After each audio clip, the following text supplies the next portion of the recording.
Hi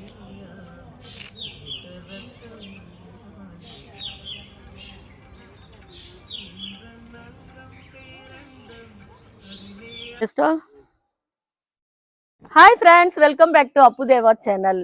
இன்றைக்கு நேற்று Christmas முடிஞ்சிச்சு. அதுக்கப்புறம் நியூ இயர் வரப்போகுது. நம்ம இன்னைக்கு ஃப்ரைடேன்னு சொல்லிட்டு நான் இந்த கோலம் போட்டிருக்கேன். அதனால நீங்களும் என்ன பண்ணுறீங்க, நியூ இயருக்கு இது மாதிரி கோலம் போடுங்க, நல்லா இருக்கா இந்த கோலம்னு சொல்லிட்டு கமெண்ட்ல கண்டிப்பாக சொல்கிறீங்க. அப்புறம் ரேவதி கூட கேட்டிருந்தாங்களே, பிஜுமா எப்படி அம்மா இவ்வளோ பெரிய கோலம்லாம் போடுறாங்கன்னு. சின்ன வயசுலேயே நம்மளுக்கு பழக்கம் இருந்தால் கண்டிப்பாக இதெல்லாம் சாத்தியம்தான்.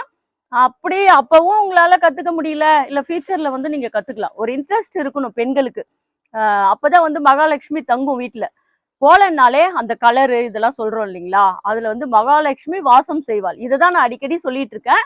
அதனால நீங்க என்ன பண்ணணும்னா, கண்டிப்பா இந்த மாதிரி காசு பார்க்காதீங்க. நம்ம கிட்ட இருக்கோ இல்லையோ, நம்மளால முடிஞ்ச இந்த மாதிரி கலரு, அப்புறம் பூலாம் வைக்கலாம். பூ வாங்கிட்டு வந்து வைப்போம். இன்னைக்கு பிஜுமா இங்க காமி, நான் நம்ம வீட்டுல பூத்த செம்பருத்தி பூ தான் விநாயகருக்கு வச்சிருக்கேன்.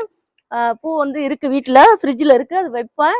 இப்போ அர்ஜென்ட்டா டைம் இல்லை, இந்த பூ வச்சுட்டேன். எப்பயும் ஃப்ரெஷ்ஷாக பூக்கிற பூ இல்லைங்களா, அதனால நீங்க வீட்டில் இருக்கிறத கூட வைக்கலாம்.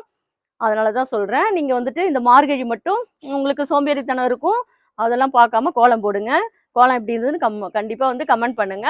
பொங்கலுக்கு பெரிய பெரிய கோலம் போடுறேன். Okay, bye, see you next video, bye.